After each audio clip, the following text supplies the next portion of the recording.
하나님 말씀은 마가복음 12장 13절에서 27절입니다. 마가복음 12장 13절부터 제가 봉독하겠습니다. 그들이 예수님의 말씀을 책 잡으려고 바리새인들과 헤롯 당원들 중 몇 사람을 예수께 보내니 그들이 와서 예수께 말하였다. 선생님, 저희는 선생님께서 진실하시고 아무에게도 얽매이지 않는 분이신 줄 압니다. 선생님께서는 사람의 외모를 보지 않고 하나님의 도를 참되게 가르치십니다. 가이사에게 세금을 바치는 것이 옳습니까? 옳지 않습니까? 우리가 바쳐야 합니까? 바치지 말아야 합니까? 예수께서 그들의 위선을 아시고 그들에게 말씀하시기를 왜 나를 시험하느냐? 내게 데나리온 하나를 가져와서 보여라 하시니 그들이 가져오자 예수께서 그들에게 말씀하셨다. 이 초성과 글이 누구의 것이냐? 그들이 예수께 말하기를 가이사의 것입니다 하니 예수께서 그들에게 말씀하셨다. 가이사의 것은 가이사에게, 하나님의 것은 하나님께 바쳐라. 그들이 예수께 대하여 크게 놀랐다. 부활이 없다고 말하는 사두개인들이 예수께 와서 물어 말하였다. 선생님, 모세가 우리에게 기록해 주기를 만일 어떤 이의 형이 죽어 아내를 남기고 자식이 없으면 그 동생이 그 형수를 취하여 자기 형의 대를 이어주어야 한다라고 했습니다. 형제 7이 있었는데 첫째가 아내를 취하였으나 후손이 없이 죽고 둘째가 그 여자를 취하였으나 후손을 남기지 못하고 죽었으며 셋째도 그러하고 그렇게 7이 다 후손을 남기지 못하였으며 마지막으로 그 여자도 죽었습니다. 그들이 부활하여 다시 살아나는 때에는 7이 그 여자를 아내로 취하였으니 그 여자가 누구의 아내가 되겠습니까? 예수께서 그들에게 말씀하셨다. 너희가 성경과 하나님의 능력을 알지 못하는 까닭에 오해하는 것이 아니냐? 그들이 죽은 자들 가운데서 부활할 때에는 장가도 가지 않고 시집도 가지 않으며 하늘에 있는 천사들과 같을 것이다.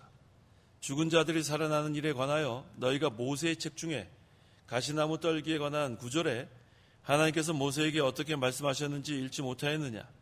말씀하시기를 나는 아브라함의 하나님, 이삭의 하나님, 야곱의 하나님이다 하셨으니 하나님은 죽은 자들의 하나님이 아니라 살아있는 자들의 하나님이시다. 너희가 크게 오해하고 있구나. 27절까지 봉독했습니다. 그 27절 상반절에 하나님은 죽은 자들의 하나님이 아니라 살아있는 자들의 하나님이시다라고 했습니다. 하나님은 누구의 하나님이에요? 살아있는 자들의 하나님이시다. 그럼 우리 시간 증거의 말씀의 제목은 살아있는 자들의 하나님이시다. 살아있는 자들의 하나님이시다라는 제목으로 말씀 증거하겠습니다. 13절. 13절. 예수님의 말씀을 책 잡으려고 바리새인들과 헤롯 당원들 중 몇 사람을 예수께 보내니. 여기 예수님의 말씀을 책 잡으려고라고 번역했는데 이 원어의 뜻은 덫을 가지고 짐승을 사로잡는다 그런 뜻이에요. 덫을 우리가 왜 놓죠? 짐승을 잡으려고 놓는 거예요. 그러니까 지금 예수님한테 지금 덫을 놓습니다. 여기 지금 누가 나오냐 하면 바리새인들과 헤롯 당원들이 나옵니다. 지금 여기서 이 사람들이 합세했지만 이 사람들의 교리가 달라요. 이 바리새인들은 율법대로 살려고 하는 그 당시의 보수주의예요. 보수주의 교파. 근데 헤롯 당은 헤롯의 정권을 배경으로 정치적인 활동을 통해서 출세하려는 당파입니다. 완전 달라요.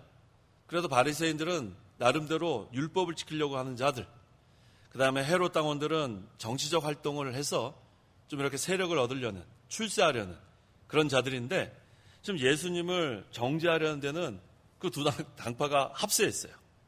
이 못된 일에는 못된 것들이 이렇게 합해요. 예수님 죽일 때 누구하고 누가 합했죠? 빌라도하고 헤롯이 합했어요. 빌라도하고 헤롯이 합할 수가 없어요. 빌라도는 로마의 총독, 헤롯은 분봉왕. 서로 그렇게 친할 수가 없는데 예수님 죽일 때는 합한과 같습니다. 지금도 이 바리새인들과 헤롯 당원들이 이와 같습니다. 악한 일을 위해서 지금 합세한 거예요. 14절. 14절. 그들이 와서 예수께 말하였다. 선생님, 저희는 선생님께서 진실하시고 아무것도 얽매이지 않는 분이신 줄 압니다. 선생님께서는 사람의 외모를 보지 않고 하나님의 도를 참되게 가르치십니다. 가이사에게 세금을 바치는 것이 옳습니까?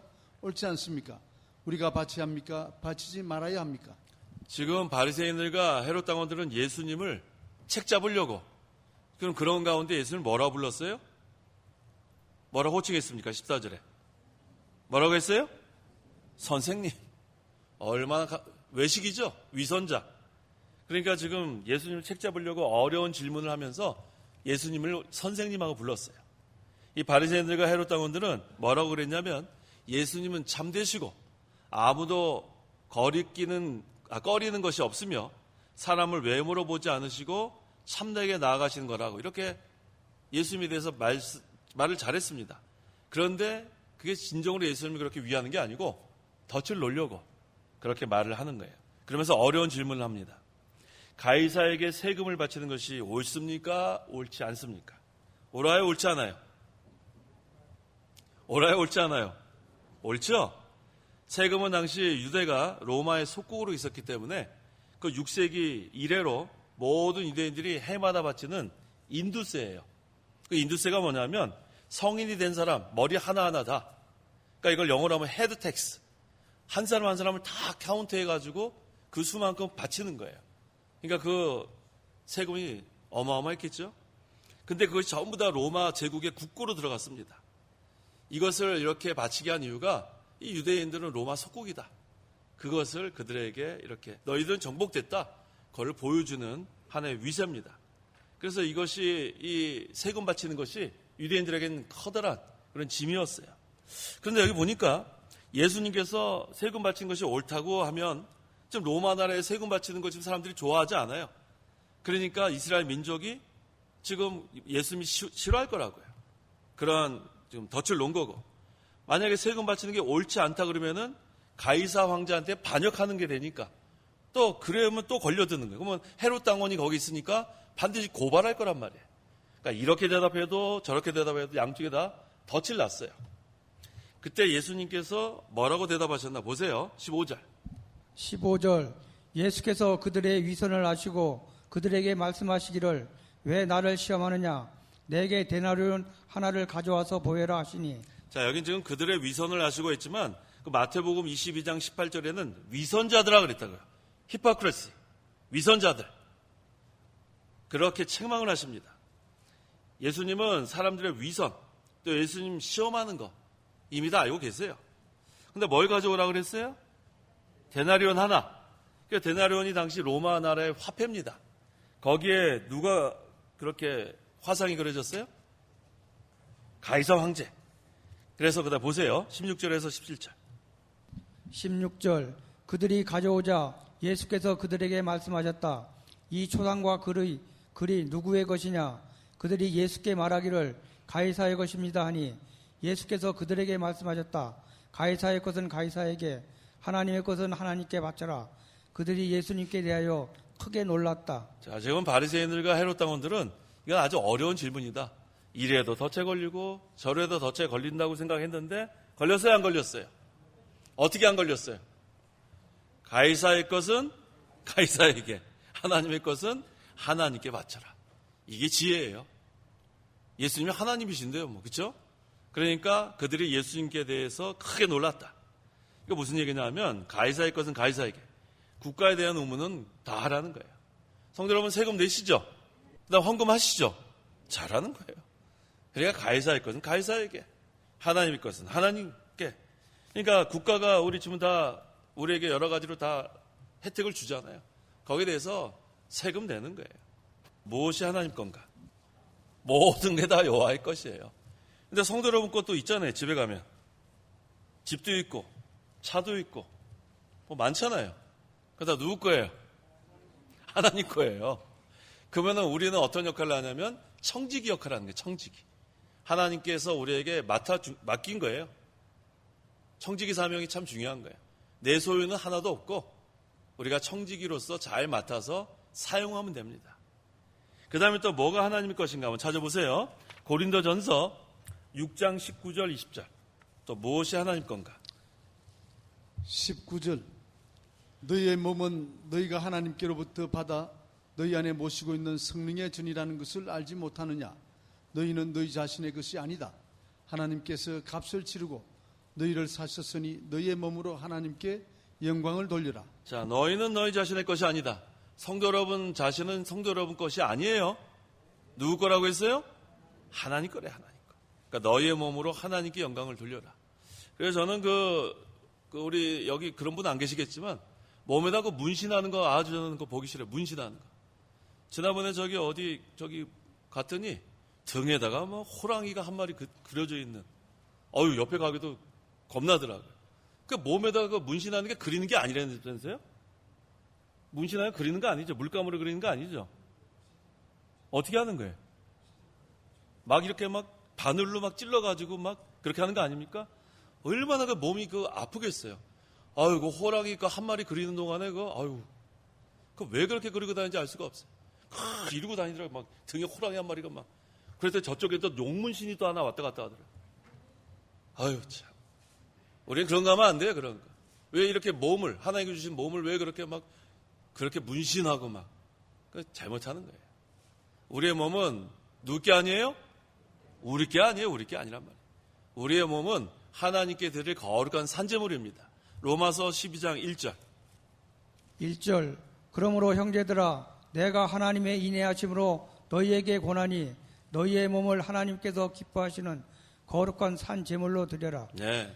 옛날에 그 구약 시대에는 죽은 제물로 드렸지만 이 신약 시대는 산 제물이에요. 우리 자신이 다 하나님께 제물입니다.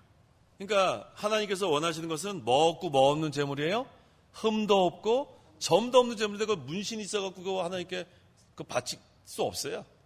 그래서 그 문신 혹시 한 사람 있으면 요새 그거 지우는 거 있다면서요, 레이저로? 다 지우세요. 뭐 확인할 수도 없으니까. 한 사람 있으면 다 회개하고 가서 다 지우란 말이에요, 다. 그거 하나님께 합당하지 않아요.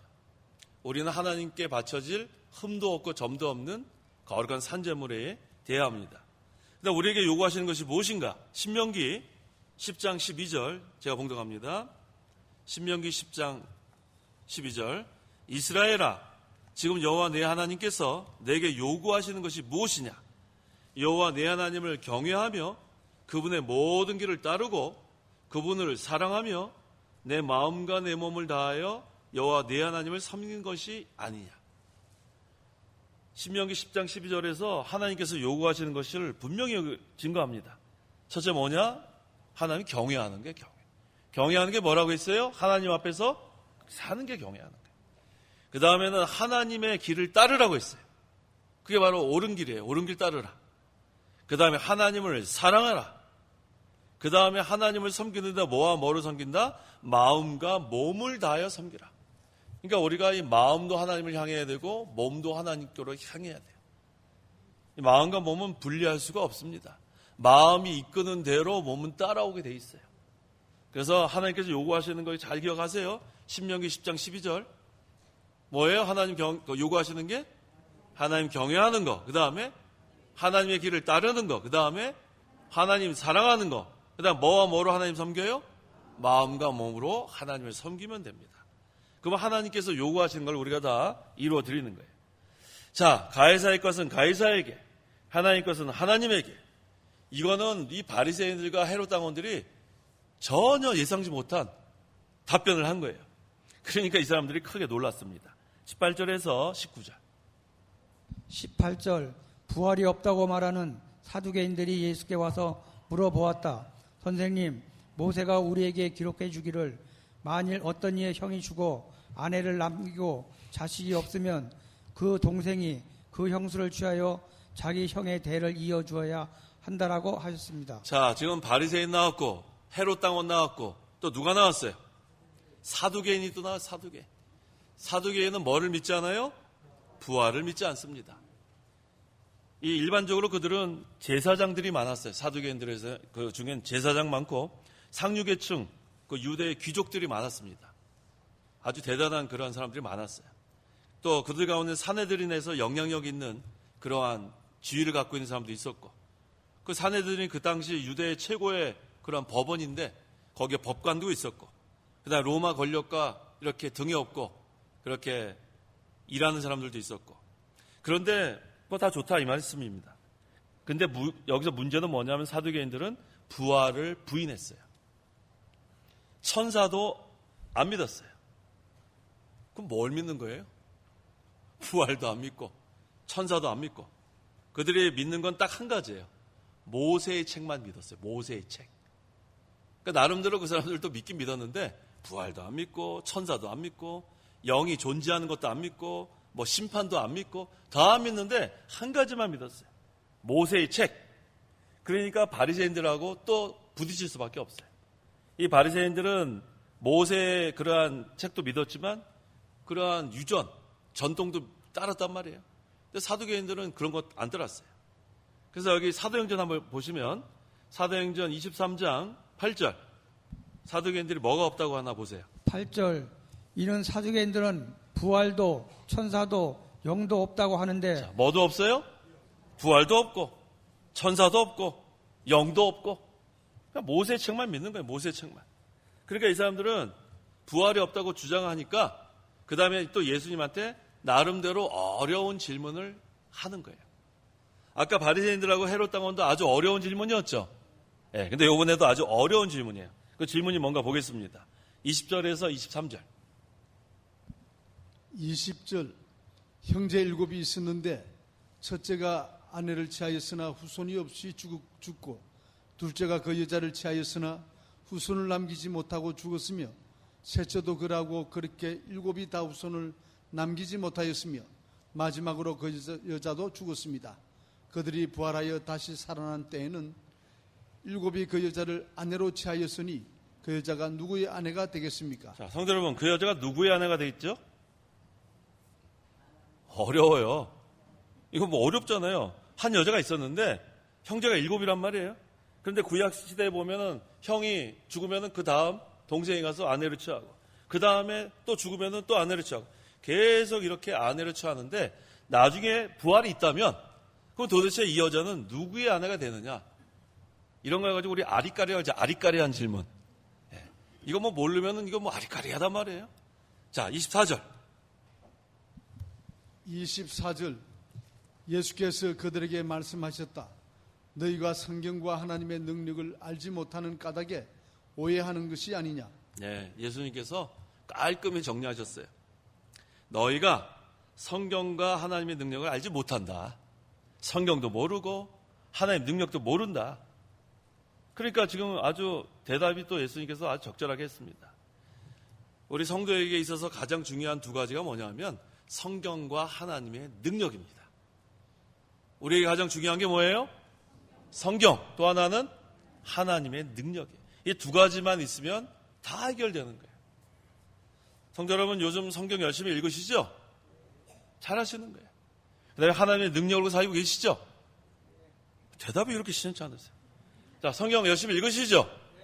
하나님의 능력으로 살고 계시죠? 네, 그러면 되는 거예요. 두 가지 다 갖고 계시는 거예요. 우리는 두 가지로 사는 거예요.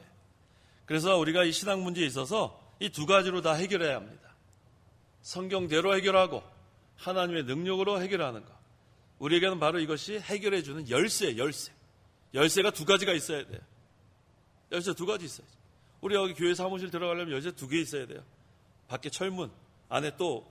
근데 하나만 이렇게 연 다음에 그 다음에 못 들어가죠? 열쇠 두 개 다 열어야 돼요. 그러니까 두 가지가 뭐예요? 성경과 하나님의 능력이란 말이에요. 하나만 있으면 안 돼요. 하나만 있으면 안 된다고요. 말씀과 능력이 다 있어야 돼요. 그래서 그 이기선 목사님이 그랬다고 그래요. 무슨 문제가 생기면은 대답을 성경에 뭐라고 했느냐. 그게 답이래요. 그래서 저도 앞으로 이제 만약에 문제가 있으면 그러려고 그래요. 성경에 뭐라고 반말하면 안 되지. 성경에 뭐라고 했습니까? 예를 존댓말로. 앞으로 그렇게, 장로님 그렇게 하면 되겠어요. 어떤 문제를 갖고 와도 성경에 무엇이라고 했습니까? 그 다음에 성경 찾아서 답변해주고 그 다음에 해결할 수 있도록. 성경. 근데 성경 하나만 가지고는 안 됩니다. 뭐가 또 있어야 돼요? 하나님의 능력이 있어야 돼요. 왜? 사람의 마음을 감동시키는 건 하나님의 능력이에요. 성경대로 우리가 잘 권면해도 안 듣는 사람 안 들어요. 왜? 마음이 강팍하니까. 오늘날은 제가 맨날 말하는 게 뭐예요? 포스트 모더니즘. 주관적이에요, 주관적. 자기 생각이 제일 옳다고 생각합니다. 그게 포스트 모더니즘의 가장 핵심이에요. 그래서 자기 마음에 안 들면은 다 싫은 거예요. 세상이 그렇게 변질되고 있습니다. 그렇지만 이 교회 생활에서는 그러면 안 된다고 했죠. 교회는 여전히 질서의 세계, 교회는 여전히 하나님 말씀대로 자기 자리 지키고 또 성경으로 권면할 때 잘 순종하는 그러한 곳이 교회예요.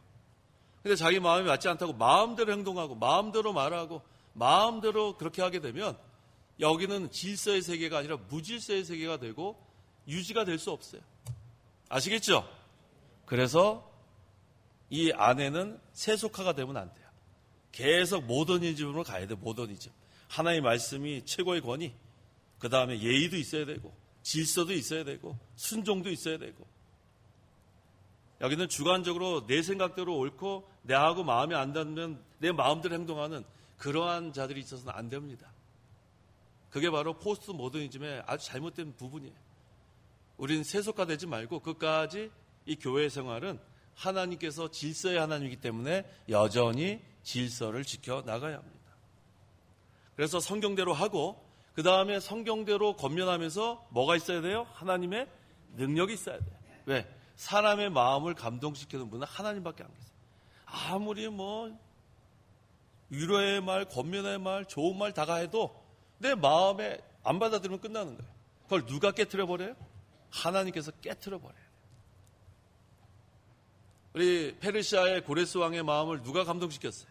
하나님께서 감동시켜서 70년 바벨론 생활, 포로 생활이 끝난 거예요. 아니 그 페르시아 그 막강한 나라의 왕도 마음을 감동시키는데 우리 마음은 하나님께서 왜 감동시키지 못하겠습니까? 그래서 우리가 두 가지 항상 기억하세요.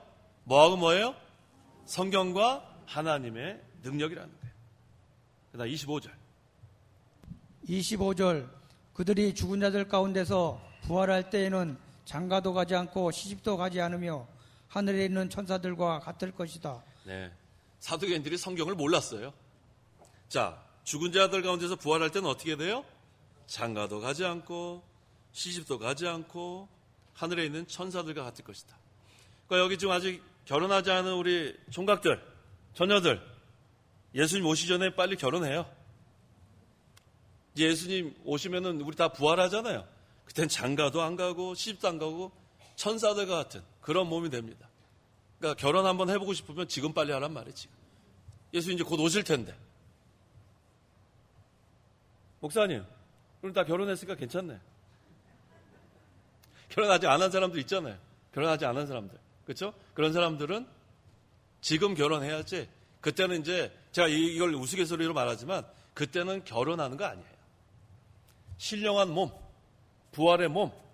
여기는 간단히 이렇게 나왔지만 그때는 시간과 공간을 초월하는 거예요. 먹어도 되고 먹지 않아도 되고. 우리 예수님께서 부활하신 다음에 그 모습을 우리에게 다 보여주신 거예요. 자, 공간을 어떻게 초월했습니까? 그 문이 닫혔는데 그 문을 어떻게 했어요? 통과하셨단 말이에요. 통과하셨다. 그래서 우리가 이 사두개인처럼 어리석은 자들이 되면 안 돼요. 이 사람들은 부활 후에도 다시 결혼하는 그러한 육신의 생활인지 잘 모르고 이런 질문을 한 겁니다. 그래서 믿는 사람이 세상을 따르면 어떻게 돼요? 영혼이 즉시 하늘나라 가는 거예요. 육신은 화장하든지 매장하든지. 근데 요즘 이런 사람들이 있어요. 예수님께서 십자가에 달려 죽으실 때 한평강도가 구원받았죠. 그러면서 뭐라고 예수님께서 말씀하셨어요? 네가 오늘 나와 함께 낙원에 있으리라 했는데 그 낙원을 하늘나라라고 안 가르치는 사람들이 있어요. 중간 상태. 천국이 있고 지옥이 있고 중간에 낙원이 있으면 뭐와 비슷해요? 천주교의 연옥과 비슷한 거예요. 그렇게 하면 안 됩니다. 누가 저한테 질문했어요. 그 낙원이 하늘나라 맞습니까? 맞다고 그랬어요. 맞다고. 그럼 예수님이 그러면은 즉시 하늘나라 그 믿는 강도랑 같이 간 거지. 무슨 낙원이 무슨 다른 장소가 있는 게 아니에요. 아시겠죠? 낙원이 어디예요? 천국, 하늘나라란 말이에요. 그래서 우리가 죽으면은 그 영혼은 즉시 하늘나라 들어가는 거예요. 불신자는 지옥 가는 거고. 그 다음에 이제 예수님 재림하실 때 그 하늘나라 같은 영혼이 이 육신의 몸과 합하여 신령한 몸, 부활의 몸으로 변화되는 거예요. 사두개인들은 전혀 그걸 몰라요. 왜? 부활도 안 믿고 천사도 안 믿고 영도 안 믿고 그러니까 이걸 이해할 수가 없는 거죠. 그 다음에 26절에서 27절. 26절 죽은 자들이 살아나는 일에 관하여 너희가 모세의 책 중에 가시나무 떨기에 관한 구절에 하나님께서 모세에게 어떻게 말씀하셨는지 읽지 못하였느냐. 말씀하시기를 나는 아브라함의 하나님, 이삭의 하나님, 야곱의 하나님이다 하셨으니 하나님은 죽은 자들의 하나님이 아니라 살아있는 자들의 하나님이시다. 너희가 크게 오해하고 있구나. 자, 이 사두개인들은 뭐만 믿는다고 했어요? 모세오경. 모세의 책이 모세오경이에요. 모세오경이 뭡니까? 창세기, 출애굽기, 레위기, 민수기, 신명기. 이것만 딱 믿었는데 거기에는 뭐가 없다? 부활이 거기 없다. 이 사두개인들도 나름대로 논리적으로 지금 항변하는 거예요. 모세오경에는 부활이라는 게 없다. 그때 예수님께서 뭐라고 말씀하셨어요? 너희 아직 출애굽기 모르는구나. 출애굽기 3장 6절. 또 말씀하시기를 나는 너희 조상들의 하나님 곧 아브라함의 하나님, 이삭의 하나님, 야곱의 하나님이시다 하시니 모세가 하나님 뵙기가 두려워서 그의 얼굴을 가렸다. 자, 여기 중요한 게 나옵니다. 하나님께서 나는 너의 조상들의 하나님, 누구의 하나님이에요? 아브라함의 하나님, 또 이삭의 하나님, 또 야곱의 하나님이다. 모세는 아브라함보다 500년쯤 후의 사람이에요. 약 500년쯤 후. 근데 지금 하나님께서 모세에게 나타나셔가지고 나는 아브라함의 하나님, 이삭의 하나님, 그 다음에 야곱의 하나님이다. 이거 무슨 뜻이냐면 그들은 지금 살아있다는 거예요. 살아있다. 어디에? 천국에 살아있다는 거예요. 자, 오늘 제목이 뭡니까? 살아있는 자들의 하나님이시다. 오늘 이게 핵심이에요. 이거 잘 깨달아야 돼요. 사두개인들은 지금 모세오경만 믿는다고 하면서 모세오경에 부활이란 말이 없다. 그렇게 주장하고 있을 때 예수님께서 그거를 가르쳐 주시는 거예요. 출애굽기 3장 6절에 봐라. 나는 아브라함의 하나님, 이삭의 하나님, 야곱의 하나님이다. 근데 아브라함, 이삭, 야곱은 살아있다는 거예요. 하늘나라에 살아있다. 그러니까 이 사두개인들은 죽으면 끝인 줄 알았어요. 죽으면 끝. 왜? 부활도 안 믿고 영도 안 믿고 심판도 안 믿으니까 죽으면 끝인 줄 알았어요. 그런데 하나님은 죽은 자들의 하나님이 아니라는 거예요. 누구의 하나님이에요? 살아있는 자의 하나님. 간단히 얘기하면 산자의 하나님. 성도 여러분 살아있어요? 하늘나라 가면요. 그때도 살아있는 거예요. 살아서 왕노릇한다 그랬죠. 살아서 왕노릇한다. 엣제산. 그러니까 우리는 살아서 왕노릇하는 거예요. 죽어서 왕노릇하는 게 아니고. 그걸 우리가 믿는 거예요. 그래서 하나님은 뭐라고 그랬어요? 죽은 자들의 하나님이 아니라 살아있는 자들의 하나님이다. 산자의 하나님이다. 아브라함이나 이삭이나 야곱이 죽어서 없어진 게 아니에요. 지금도 하늘나라에서 있어요. 그래서 우리 그 부자 나사로 있죠? 거기서 죽어서 부자는 지옥 가고 그 다음에 나사로는 누구의 품에 안겼다 그랬어요? 아브라함의 품에 안겼다 그랬어요. 집사님, 근데 왜 아브라함의 품에 안겼다 그럴까요? 하나님 품에 안겼다 그러면 더 위로가 될 텐데 왜 아브라함의 품에 안겼다 그랬을까요? 아브라함이 살아있으니까. 믿음의 조상이니까. 장로님, 왜 하나님의 품에 안겼다 안 하고 아브라함의 품에 안겼다고 했을까요? 신앙의 조상이라서. 성도 여러분, 왜 하나님 품에 안겼다 그러면 더 확실한데 왜 아브라함의 품에 안겼다 그럴까요? 저도 몰라요. 저도 답은 모르는데 제 생각, 그러니까 저는 정확한 답이 아니면 제 생각이라 그러잖아요. 가만히 생각해 보니까 거기서 지금 이 부자가 봐야 된단 말이에요. 근데 하나님은 볼 수가 없잖아요. 하나님 볼 수 없잖아요. 그러니까 아브라함은 보이잖아요. 그래서 아브라함의 품이라 하지 않았을까? 제 생각이라 그랬어요. 틀릴지도 몰라요. 제 생각. 그렇게 감탄하실 건 없어요. 틀릴지도 몰라요. 어쨌든 아브라함은 분명히 천국에 살아있기 때문에 나사로가 아브라함의 품에 안겼다는 게 분명합니다. 아브라함은 구약성도예요. 구약성도는 어떻게 해서 구원받아요? 오실 그리스도를 믿음으로 구원받고, 신약성도는 오신 그리스도를 믿음으로 구원받고, 그러니까 구약에 있는 사람들 다 죽었는데 지금도 여전히 살아있다는 거예요. 그래서 우리가 그러잖아요. 아브라함의 하나님, 이삭의 하나님, 야곱의 하나님. 누구의 하나님? 나의 하나님. 그러니까 아브라함, 이삭, 야곱을 부러워하지 말고 나의 하나님을 우리가 늘 기억하세요. 그래서 이 사두개인들의 그 어려운 질문도 깔끔하게 대답해 주신 거예요. 왜? 아브라함, 이삭, 야곱은 지금도 살아있다. 그것이 출애굽기 3장 6절에 모세 오경 중에 하나인 출애굽기에 기록되어 있다. 그래서 하나님께서 아브라함이 죽은 지 500년이 지난 후에도 모세에게 나타나서 나는 살아있는 아브라함, 살아있는 이삭, 살아있는 야곱의 하나님이라고 여전히 그들의 영혼이 살아서 하나님과 영적으로 교통하고 있다는 것을 여기서 분명히 증거하고 있는 거예요. 그래서 하나님은 살아있는 자의 하나님. 죽은 자는 하나님과 영적으로 교통할 수 없습니다. 누가 죽은 자예요? 예수 믿지 않는 사람은 죽은 자예요. 그러니까 죽은 자들은 아침에 일어나면 뭐예요? 믿지 않는 사람들은? 뭘 뭐예요? 어디서 약수터에 약수나 들어가고 헬스장에 가서 운동이나 하고 뭐 그런 거 안 하겠어요? 자, 우리 산자들은 아침에 일어나면 뭐 합니까? 기도하는 거예요, 기도. 아침에 눈이 번쩍 뜨면 아이고 오늘 하나님 살려주셨구나. 우리 살아있으니까. 살아계신 하나님께 살아있는 성도가 기도하는 게 영적 교통이에요. 즐겁죠? 자, 내일 아침도 기대가 돼요? 기대가 되죠? 자, 눈 뜨자마자 뭐예요? 기도하시란 말이에요. 기도하시란 말이에요. 얼마나 좋아요. 살아있는 자들이 하나님, 하나님도 살아계시고 우리도 살아있고 그 하나님과 우리가 서로 교통하는 게 이게 얼마나 좋습니까? 이게 하나님과의 사귐이 있다는 거예요. 사귐. 교제. 그러니까 날마다 이 사귐이 있는 게 우리의 큰 복입니다. 그래서 하나님께서 약속하신 것, 그것은 우리의 부활이에요. 근데 부활이 이게 무슨 부활이에요? 육체적 부활이에요. 육체적 부활. 우리 근본주의 5대 교리 5가지 기억나시죠? 첫째 뭡니까? 성경의 무호성. 다 잊어버렸죠? 자, 이렇게 외우라 그랬죠? 성경의 무호성 다음에 탄생, 죽음, 부활, 재림. 맞나요? 성경, 탄생, 죽음, 부활, 재림. 5개네요. 그러니까 처음에 성경의 무호성, 탄생은 뭐예요? 동정녀 탄생, 죽음은 대속적 죽음, 부활은 육체적 부활, 재림은 가시적 재림. 이거 외우셔야 돼요. 이거 얼마나 중요한 건데요.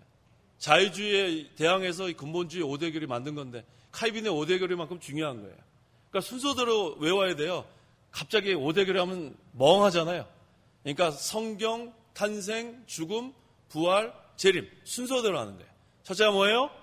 성경의 무호성. 둘째, 동정녀 탄생. 그 다음에 대속적 죽음. 그 다음에 육체적 부활. 그 다음에 가시적 재림이 뭐예요? 우리의 눈으로 보시도록 예수님께서 오신다.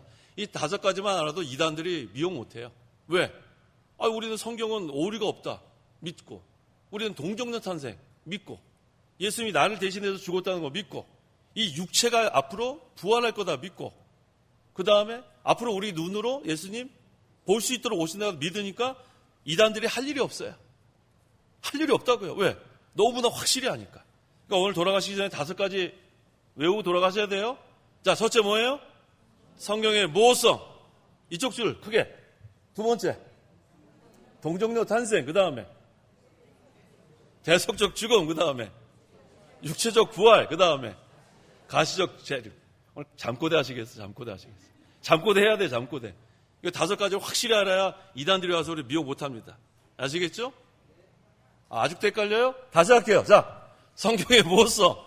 그 다음에 동정녀 탄생. 그 다음에 육체적 부활. 그 다음에 대속적 죽음. 그 다음에 육체적 부활. 그 다음에 가시적 재림. 기도하십시오. 기도하겠습니다. 하나님 아버지 감사합니다. 죄와 허물로 영원히 죽은 죄인들을 하나님께서 살려주셔서 이제는 죽은 자들의 하나님이 아니고 살아있는 자들의 하나님 되심을 감사합니다. 지금도 살아 역사하신 하나님 아버지, 우리가 성경과 하나님의 능력으로 모든 일을 해나가게 도와주옵소서. 어떤 문제가 있어도 성경으로 풀어나가고 또 어떠한 강박한 마음을 갖고 있는 사람이라도 하나님의 능력으로 마음을 감동시켜서 하나님께서 모든 문제들을 해결해 주시옵소서. 그래서 우리가 이 세상 살아나갈 때에 살아 역사하신 하나님, 만능의 하나님을 믿고 날마다 그 하나님께 기도하고 하나님 의지함으로 우리가 살아가게 도와주옵소서. 예수님의 이름으로 기도하옵나이다. 아멘.